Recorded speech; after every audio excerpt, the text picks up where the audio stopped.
जय श्री कृष्णा। राधे राधे मेरे प्यारे भक्त जनों, आज आप सुनेंगे जाया एकादशी की पूजा विधि, साथ में जाया एकादशी की व्रत कथाएं। एकादशी के दिन प्रात काल स्नान करने के बाद व्रत का संकल्प ले। इसके बाद पूजा में धूप दीप फल और चंदा अमृत और से शामिल करें। इस दिन की पूजा में भगवान विष्णु के श्री कृष्ण अवतार की पूजा करने का विधान बताया गया है। एकादशी व्रत में रात्रि जागरण करना बेहद ही शुभ होता है। ऐसे में रात में जाग कर श्री हरि के नाम का भजन करें। इसके बाद अगले दिन द्वादशी पर किसी जरूरतमंद व्यक्तियों को भोजन कराए, उन्हें दान दक्षिणा दे और उसके बाद ही अपने व्रत का पारण करें। इसके अलावा इस दिन ब्रह्मचर्य का पालन करना भी अनिवार्य होता है। जाया एकादशी क्या करे और क्या ना करे। पहला, एकादशी के व्रत वाले दिन विष्णु सहस्त्र नाम में सहस्त्रों पाठ करना बेहद शुभ माना जाता है। दूसरा, इस दिन सभी लोगों को सदाचार का पालन करना चाहिए। तीसरा, इसके अलावा जो लोग व्रत नहीं रख सकते हैं उन्हें भी इस दिन भगवान विष्णु और माता लक्ष्मी की पूजा करनी चाहिए। चौथा, इस दिन सात्विक भोजन ही करें और दूसरों की बुराई करने से बचे। पांचवा, जाया एकादशी के दिन भोग विलास छल कपट जैसी बुरी चीज़ों से बचना चाहिए। छवा, इस दिन लहसुन प्याज बैगन मांस मदिरा पान सुपारी तम्बाकू आदि खाने से भी परहेज करना चाहिए। भक्तजनों, आज आप सुनेंगे जाया एकादशी व्रत कथा। इस कथा को सुनने से आपको महापुण्य फल मिलेगा। जो भक्त इस जाया एकादशी व्रत करते हैं उनकी तो विष्णु भगवान जरूर उनकी इच्छा पूरा करेंगे, उनकी सारे मनोकामना पूरा करेंगे। कोई फल पाने के लिए भगवान पर आस्था रखना पड़ता है, भगवान पर विश्वास करना पड़ता है, वो विश्वास को जीतना पड़ता है। एक दिन भगवान जरूर प्रसन्न हो जाते हैं और उनकी सारे मनोकामना पूरा कर देते हैं। जय श्री कृष्णा। राधे राधे मेरे प्यारे भक्त जनों, आज आप सुनेंगे जाया एकादशी की व्रत कथा। जाया एकादशी की सभी को हार्दिक शुभकामनाएं करती हूँ। ईश्वर आप सभी को इच्छा पूरा करे, सारे मनोकामनाएं पूरा करे। पूजन विधि विधान। यह व्रत माघ मास के शुक्ल पक्ष की एकादशी को रखा जाता है। इस दिन का व्रत शुद्ध मन से करने का विधान है। शास्त्रों में वर्णित है, मन में किसी भी प्रकार के दुर्गुण का विचार नहीं आने देना चाहिए। एकादशी के दिन प्रात काल स्नादि नृत्य कर्मों से निवृत्त होकर स्वच्छ वस्तु धारण करे। फिर भगवान श्री कृष्ण का विशेष पूजन रोली चंदन अक्षत जल पुष्पा सुगंध नैवेद्य आदि से षोडशोपचार विधि द्वारा विधिवत पूजन करे, श्री कृष्णा की स्तुति करे, भगवान को भोग लगाकर प्रसाद को भक्तों में बांट दे, उपवास में केवल एक वक्त फलाहार करे, अन्न के सेवन से परहेज करे, दूसरे दिन व्रत का पारण करे। अब सुने जाया एकादशी व्रत कथा। धर्मराज युधिष्ठिर बोले, हे भगवान, आपने माघ के कृष्णा पक्ष की षठतिला एकादशी का अत्यंत सुंदर वर्णन किया है। आप सवेदज, अंदज, उद्बीज और जारा युज चारों प्रकार के जीवों के उत्पन्न, पालन और नाशक करने वाले हैं। अब आप कृपा करके माघ शुक्ला पक्ष एकादशी का वर्णन कीजिए। इसका क्या नाम है, इसका व्रत की क्या विधि है और इसमें कौन से देवता का पूजन किया जाता है। श्री कृष्णा जी कहने लगे, हे राजन, इस एकादशी का नाम जाया एकादशी है। इसका व्रत करने से मनुष्य ब्रह्म हत्यादि पापों से छूटकर मोक्ष को प्राप्ति होता है और इसके प्रभाव से भूत पिशाच आदि योनियों से मुक्त हो जाता है। इस व्रत को विधि पूर्वक करना चाहिए। अब मैं तुमसे पद्म पुराण में वर्णित इसकी महिमा की एक गाथा कहता हूँ। देवराज इंद्र स्वर्ग में राज करते थे और अन्य सब देवगणों सुख पूर्वक स्वर्ग में रहते थे। एक समय इंद्र अपनी इच्छा अनुसार नंदन वन में अप्सराओं के साथ विहर कर रहे थे और गंधर्व गान कर रहे थे। उन गंधर्वों में प्रसिद्ध पुष्पादंत और उसकी कन्या पुष्पावती और चित्रासेन और उसकी स्त्री मालिनी भी थी। मालिनी का पुत्र पुष्पावन और उसका पुत्र मलयावन भी उपस्थित थे। पुष्पावती गंधर्व कन्या मलयावन को देखकर उस पर मोहित हो गई और मलयावन पर काम बाण चलाने लगी। उसने अपने रूप लावण्य और हावन भाव से मलयावन को वश में कर लिया। हे राजन, पुष्पावती भी अत्यंत सुंदरी थी। अब वो इंद्र को प्रसन्न करने के लिए गान करने लगी, परंतु परस्पर मोहित हो जाने के कारण उनका चित्त भ्रमित हो गया था।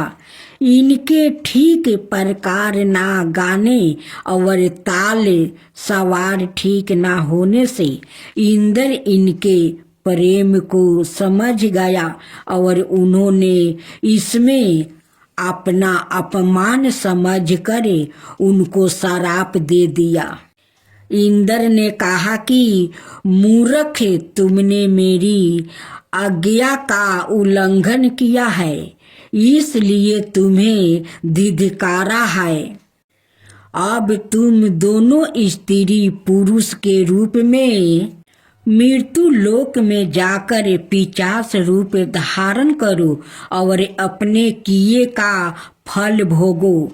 इंद्र का ऐसा श्राप सुनकर वो अत्यंत दुखी हुई और हिमालय पर्वत पर दुख पूर्वक अपना जीवन व्यतीत करने लगे। उन्हें गंधे, रस और स्पर्श आदि का कुछ भी ज्ञान नहीं था। वहाँ उनको महान दुख मिल रहे थे। उन्हें एक क्षण के लिए भी निद्रा नहीं आती। हिमालय पर्वत पर अत्यंत शीत के कारण उनके लोमंच खड़े रहते हैं और दांत मारे शीत के बजते रहते। एक दिन पिशाच ने अपनी स्त्री से कहा कि पिछले जन्म में हमने ऐसा कौन से पाप किया था जिससे हमको यह दुखदायी पिशाच योनि प्राप्ति हुई। इस पिशाच योनि से तो नरक के दुख सहना ही उत्तम है। अतः हमें अब किसी प्रकार का पाप नहीं करना चाहिए। इस प्रकार विचार करते हुए वो अपने दिन व्यतीत कर रहे थे। दय योग से तभी माघ मास में शुक्ल पक्ष की जाया नाम का एकादशी आई। उस दिन उन्होंने कुछ भी भोजन नहीं किया और ना कोई पाप कर्म ही किया, केवल फल फूल खा कर ही दिन व्यतीत किया और साया समय महान दुख से पीपल के वृक्ष के नीचे बैठ गया। उस समय सूर्य भगवान अस्त हो रहे थे।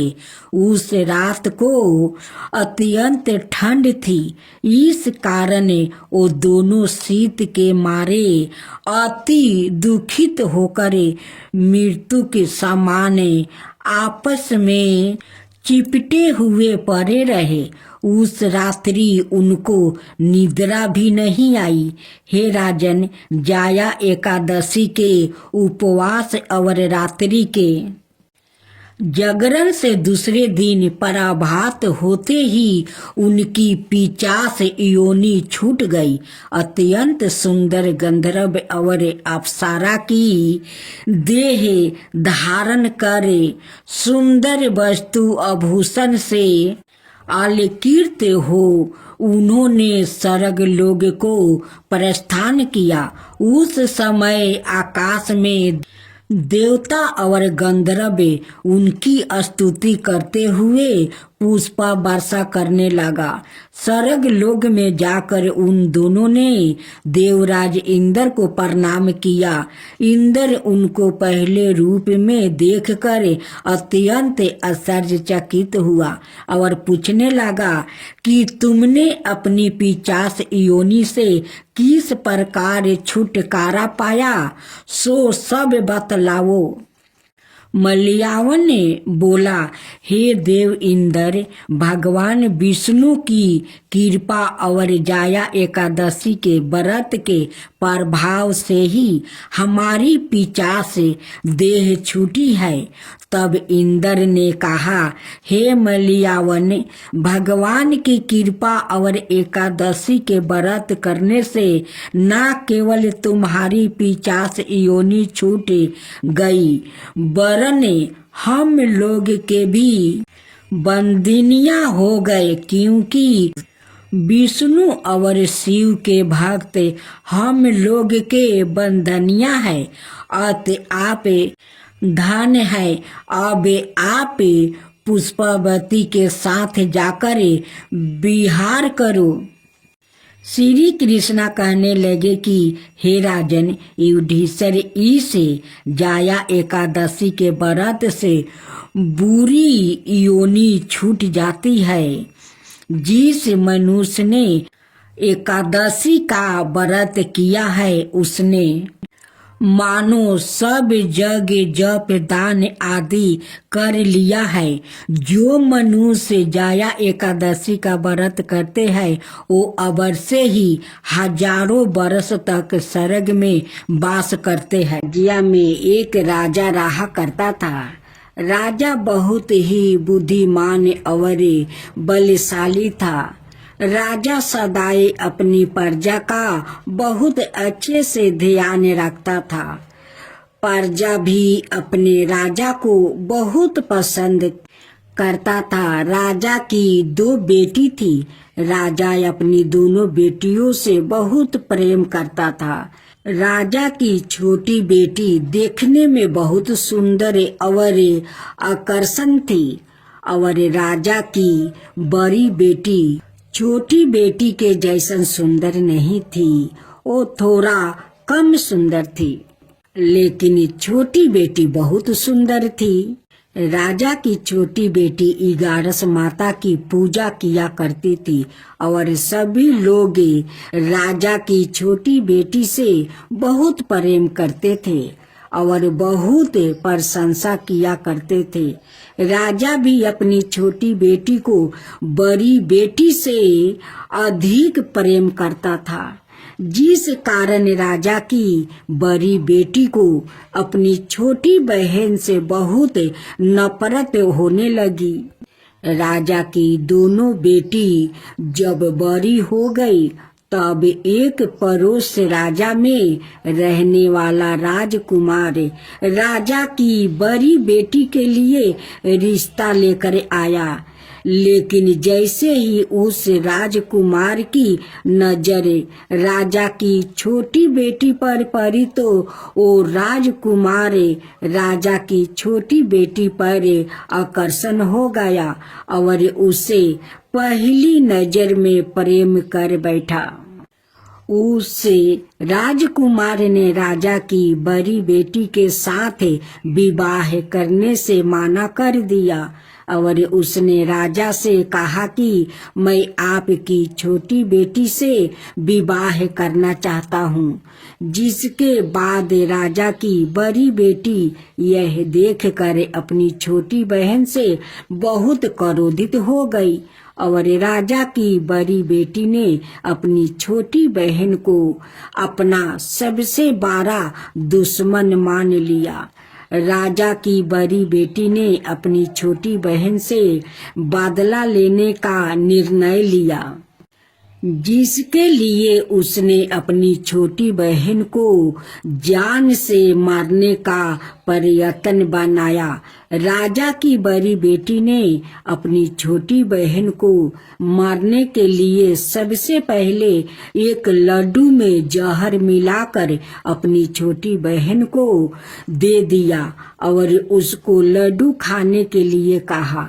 लेकिन लड्डू खाने के बाद भी छोटी बहन को कुछ नहीं हुआ। बड़ी बहन यह देखकर बहुत आश्चर्यचकित हो गई, लेकिन बड़ी बहन ने हार नहीं मानी और उसने जब रात में छोटी बहन अपने कमरे में सो रही थी तब एक मटके में सांप रखकर उसे कमरे में छोड़ दिया। लेकिन सांप भी छोटी बहन का कुछ नहीं कर पाया। जिसके बाद बड़ी बहन ने अपनी छोटी बहन से कहा कि चलो हम लोग कुएं में से पानी भर कर लाते हैं। जिसके लिए वो अपनी छोटी बहन को पानी भरने के बहाने कुएं के पास ले गई और उसने अपनी छोटी बहन को कुएं में धक्का दे दिया।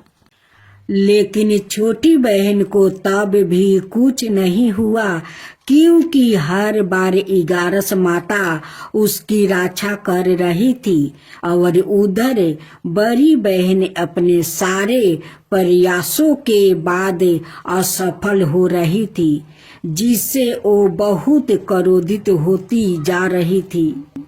फिर उसने अपनी छोटी बहन के पास जाकर उससे खुद ही पूछा कि मेरी छोटी बहन, तुमको पता है भगवान ने सबकी मृत्यु के एक निश्चय समय पर लिखी हुई है और कैसे तुम्हारी मृत्यु होगी, क्या यह तुम जानती हो?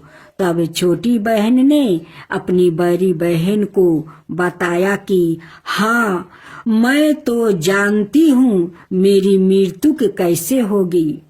छोटी बहन से यह सुनकर बड़ी बहन मन ही मन बहुत प्रसन्न होने लगी और उसने अपनी छोटी बहन से कहा कि तो मुझे अपनी मृत्यु का राज बताओ छोटी बहन ने अपनी बड़ी बहन से कहा कि मेरी मृत्यु तो एक तोते में है, जो तोते के गले में एक हार है, उससे मेरी मृत्यु होगी। जब तक कोई भी बेअक्ल तोते को मार कर वो हार अपने गले में पहनेगा तो मैं मूर्छित हो जाऊंगी, और जैसे ही उस हार को अपने गले से उतारेगा तो मैं वापस से जीवित हो जाऊंगी। अपनी छोटी बहन की मृत्यु का राज जानकर बड़ी बहन बहुत खुश हो गई और उसने अपनी छोटी बहन को मारने के लिए उसके पालतू तोते को ढूंढना शुरू कर दिया। और छोटी बहन को इस बात का आभास हो गया था कि कोई उसकी जान लेना चाहता है, जिसके लिए वो अपने पिताजी के पास गई और उसने अपने पिताजी से कहा कि पिताजी, मेरी मृत्यु के बाद आप मुझे जलाइएगा मत, बल्कि आप मुझे अपनी पुरानी वाली हवेली में एक पलंग में लेटा कर छोड़ दीजिएगा। अपनी छोटी लड़की की यह बात सुनकर राजा बहुत आश्चर्यचकित हो गया। राजा ने अपनी छोटी बेटी से पूछा, बेटी, तुम यह क्या कह रही हो? तब राजा की छोटी बेटी ने बताया, पिताजी, समय किसी के लिए नहीं रोका है, कब क्या हो जाए किसी को कुछ पता नहीं है। और फिर राजा ने अपनी छोटी बेटी से कहा कि तुम ऐसी बातें क्यों कर रही हो? 2-3 दिन में तो तुम्हारा विवाह है। लेकिन छोटी बेटी ने अपने पिताजी को ऐसा करने पर मजबूर कर दिया और उसने वचन ले लिया। राजा ने भी अपनी छोटी बेटी की बात स्वीकार कर ली और 2-3 दिनों के बाद जब शादी का समय आया तब राजकुमार बारात लेकर राजा के घर आया और राजकुमार और राजा की छोटी बेटी का विवाह शुरू हो गया। जैसे ही राजा की छोटी बेटी राजकुमार के साथ फेरे लेना शुरू करती है तो उसकी बड़ी बहन अपनी छोटी बहन के कमरे में जाकर उसके तोते को पकड़ लेती है और उसको जान से मार देती है।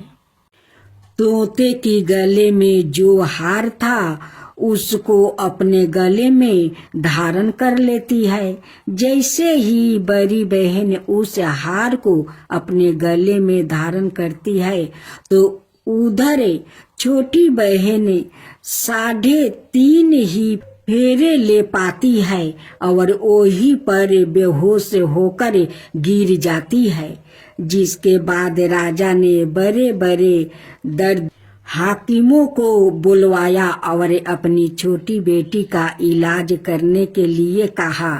राजा की बात सुनकर वैद्य ने छोटी बेटी को जब चेक किया तो राजा को बताया कि आपकी छोटी बेटी ना तो जीवित है और ना ही मरी हुई है। यह मैं ऐसा पहली बार देख रहा हूँ।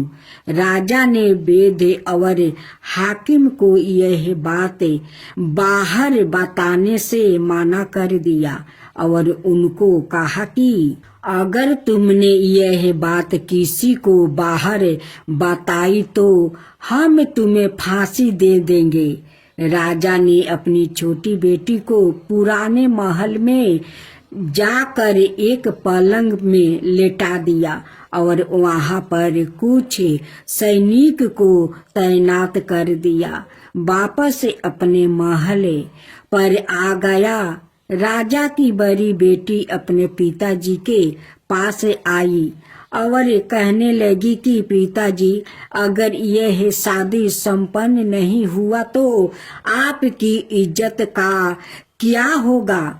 आप कहे तो मैं आपकी इज्जत बचाने के लिए राजकुमार से शादी करने के लिए तैयार हूँ। जिसके बाद राजा ने अपनी बड़ी बेटी की बात मान लिया और राजा ने बड़ी बेटी को छोटी बेटी की कपड़े पहना कर मंडल पर भेज दिया। लेकिन राजकुमार यह जान गया कि यह राजा की छोटी बेटी नहीं है, बल्कि यह राजा की बड़ी बेटी है। लेकिन जब राजकुमार ने शादी करने से माना किया तो सभी लोग ने राजकुमार को विवश करके राजा की बड़ी बेटी से बचे हुए फेरों को संपन्न करवा दिया और विवाह करवा दिया। जिसके बाद राजकुमार राजा की बड़ी बेटी को अपने महल ले गया। राजकुमार राजा की बड़ी बेटी से ना तो बात करता था और न ही उसको पसंद करता था और ना ही उसके आसपास भटकता था।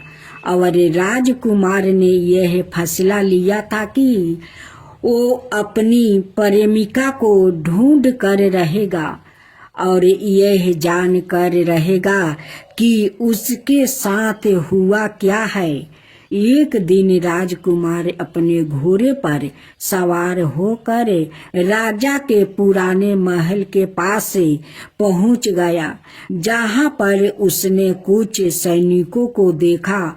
महल के पास पहुंचकर राजकुमार ने जब महल को ध्यान से देखा तो वो समझ गया कि यह तो हमारे ससुर जी का महल है।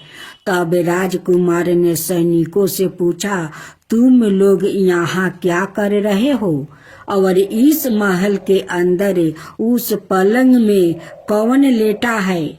जिसके बाद सैनिकों ने बताया कि यहाँ पर राजा की छोटी बेटी लेटी है। यह सुनकर राजकुमार बहुत प्रसन्न हो गया और वो तुरंत अपनी प्रेमिका के पास पहुंच गया और उसकी सेवा करने लगा। जैसे ही रात हुई तो राजा की छोटी बेटी उठकर खड़ी हो गई। राजकुमार यह देखकर बहुत खुश हो गया और उसने अपनी प्रेमिका से पूछा कि तुम यहाँ क्या कर रही हो? तुम मेरे साथ मेरे घर चलो। राजा की छोटी बेटी ने राजकुमार को सारी बातें बता दिया कि मेरी जान एक तोते में बसी थी और मैंने यह बात सिर्फ अपनी बड़ी बहन को बताया है और मुझे पता है कि उसने ही मुझे मारने का प्रयास किया है। उसके पास एक हार है जिसको वो सुबह पहन लेती है और रात को उतार देती है। जब तक वो हार को पहने रहती है तब तक मैं मूर्छित रहती हूँ और जैसे ही वो हार को उतार देती है तो मैं जीवित हो जाती हूँ। और जब तक मेरी बड़ी बहन के पास वो हार है तब तक मैं ऐसा ही जीवित और मूर्छित होती रहूंगी। अगर मेरी बड़ी बहन के पास जो हार वो मेरे हाथ में लाया जाए तो मैं हमेशा के लिए जीवित हो जाऊंगी। राजकुमार यह बात सुनकर राजा की छोटी बेटी के पास रहने लगा निर्णय ले लिया और उसने अपने बचे हुए सारे फेरे उस पलंग में लेटी हुई राजा की छोटी बेटी के साथ ले लिया और अपना विवाह पूर्ण कर लिया और वहीं पर ही रहने लगा। देखते ही देखते कुछ समय में राजा की छोटी बेटी और राजकुमार की पत्नी पेट से हो गई। एक दिन राजकुमार को किसी काम से बाहर जाना पड़ा। तब छोटी बहन के पेट में बहुत तेज से दर्द होने लगा, जिसके बाद उसने 11 माता का आहन किया। जिसके बाद वहां पर 11 माता प्रकट हुई और उन्होंने अपनी भक्तों के दर्द को दूर किया और एक पुत्रा की प्राप्ति करवाई। और वही पर अचानक से राजकुमार भी आ गया। राजकुमार ने 11 माता को देखा तो वो आश्चर्यचकित हो गया और उसने तुरंत माता को प्रणाम किया। और 11 माता ने राजकुमार से कहा कि जब तुम्हारा पुत्रा 5 बरस का हो जाएगा तो तुम अपनी पत्नी का हाथ लाकर इसके गले में डाल देना।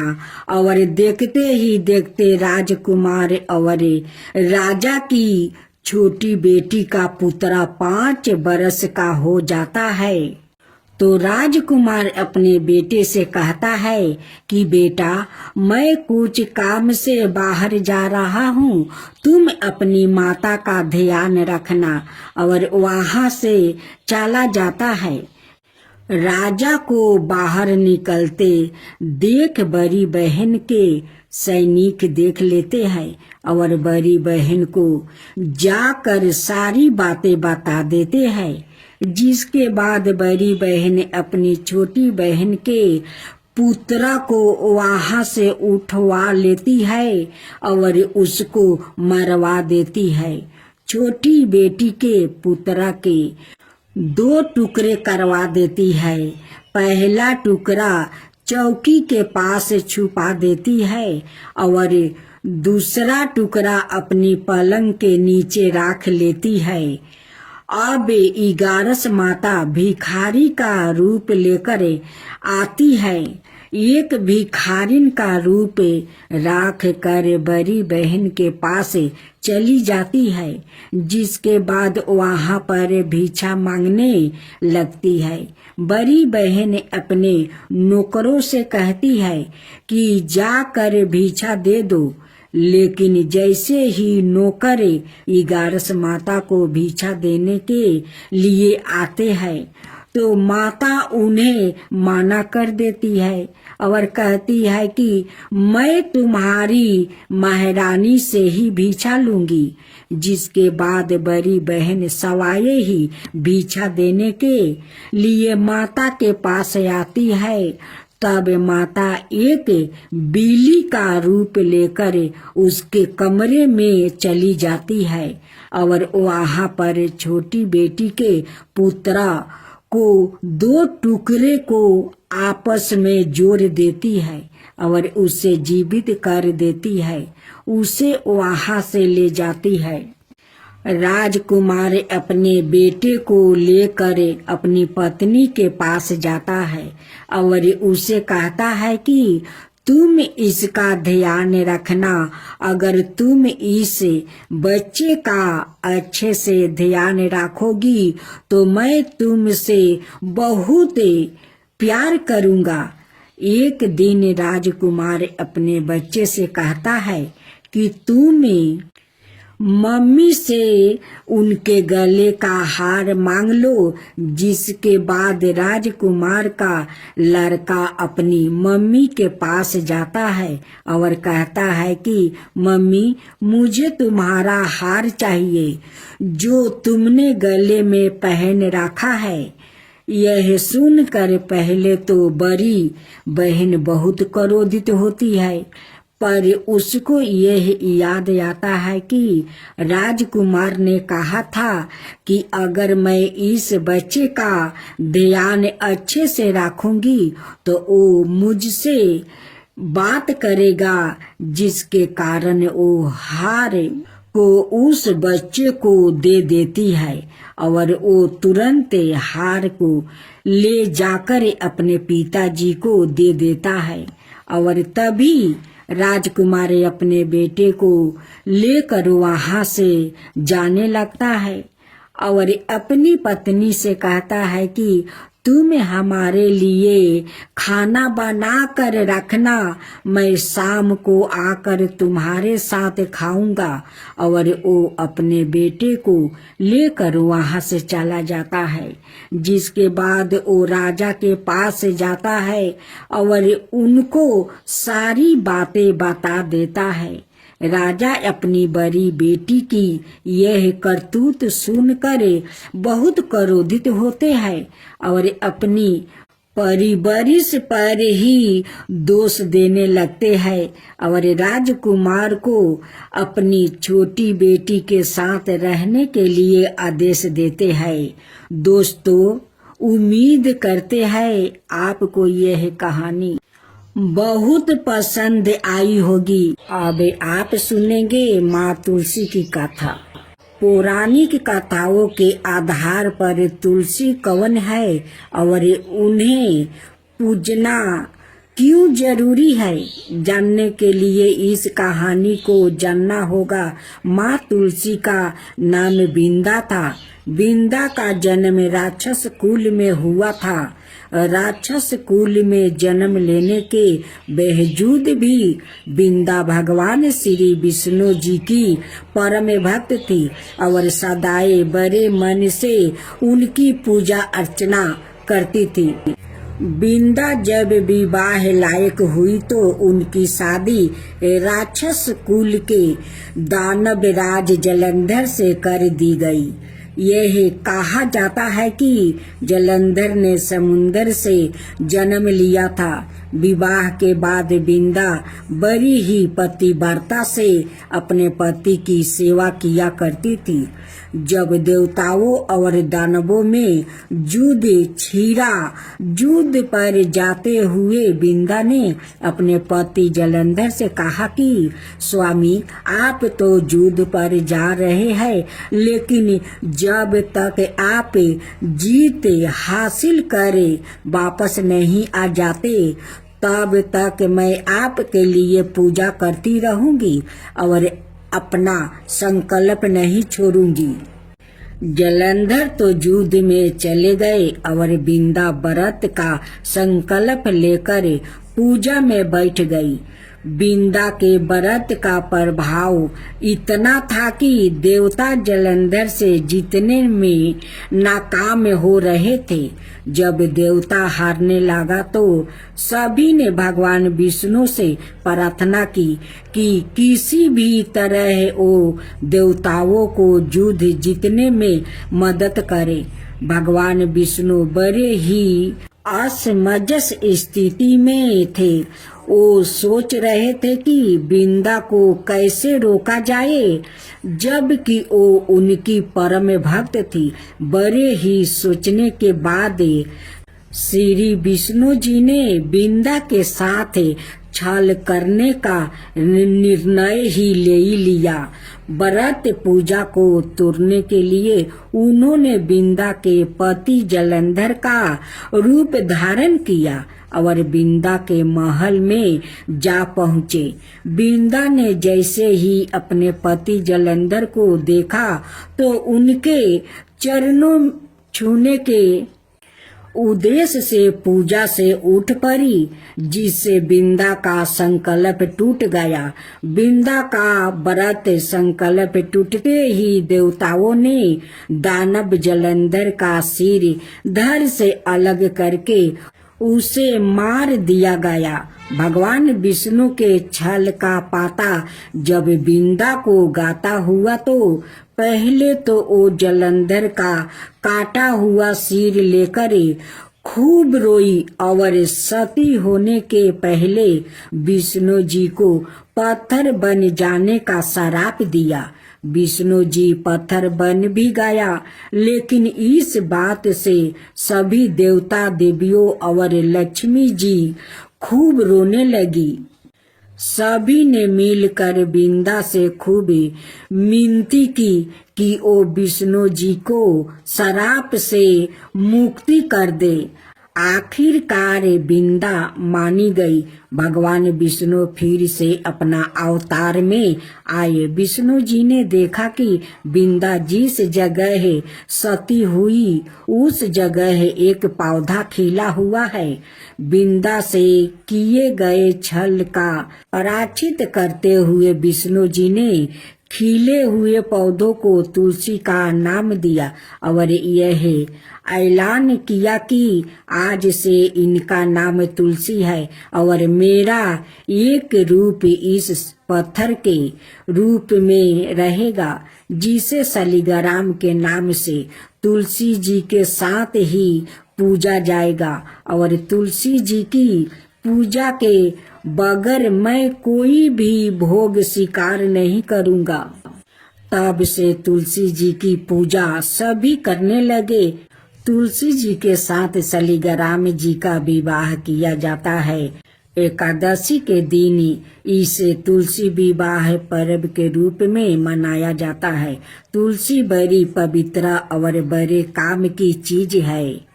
चरण मृत के साथ तुलसी को मिलाकर प्रसाद के रूप में ग्रहण किया जाता है।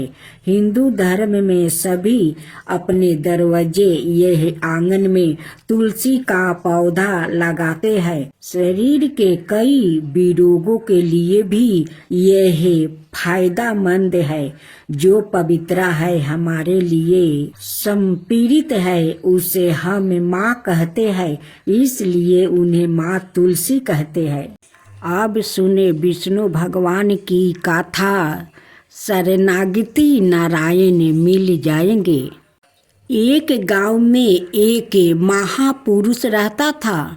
वो कुएं पर सवाए को लटका कर ध्यान करता था और वो कहता था, जिस दिन यह जंजीर टूटेगी मुझे ईश्वर मिल जाएंगे। उनसे पूरा गांव प्रभावित था। गांव के सभी जन उनकी भक्ति उनके तप की प्रशंसा करते थे। उसी गांव के एक व्याकुल परास के मन में इच्छा हुई कि मैं भी ईश्वर दर्शन करूं, मुझे भी प्रभु से मिलना है। परास कुएं पर रस्सी से पैर को बांधकर कुएं में लटक गया और कृष्णा जी का ध्यान करने लगा। जब वो रस्सी टूटी उसे कृष्णा भगवान ने अपनी गोद में उठा लिया और दर्शन भी दिया। तब परास ने पूछा, भगवान जी आप इतनी जल्दी मुझे दर्शन देने क्यों चले आए, जबकि वो महापुरुष महात्मा तो कई बरस से आपको बुला रहे हैं। कृष्णा बोले, प्रिय पुत्रा परास, वो कुएं पर लटकते जरूर है किंतु पैर को लोहे की जंजीर से बांधकर लटकते हैं। परास, क्या तुम्हें इसका तात्पर्य समझा? उस महापुरुष को मुझसे ज़्यादा जंजीर पर विश्वास है, जबकि तुझे सवाए से ज़्यादा मुझ पर विश्वास है। दोनों की श्रद्धा में आकाश भूमि जैसा फर्क है, इसलिए मैं तुम्हें शीघ्र मिलने आ गया। भगवान का सानिध्य प्राप्ति होने से परास का रोम रोम पुलकित हो गया, धन्य हो गया। उसकी अंदरूनी श्रद्धा साहस गुना वृद्धि गीत हो गई। वो नतमस्तक हो गया। ऐसे कोई नियम नहीं है कि ईश्वर दर्शन में वर्षों लगाने चाहिए। आपकी शरणागति आपको ईश्वर के दर्शन अवश्य कराएगी और शीघ्र ही कराएगी। आपको इस परास की तरह सवाए की आस्था और श्रद्धा में सत्य रखना पड़ेगा। जो स्वच्छ शुद्ध अंतर आत्मा स्वभाव युक्त हो, अर्थात पवित्र अंतकरण युक्त हो उसके एक आहन पर ईश्वर आएंगे।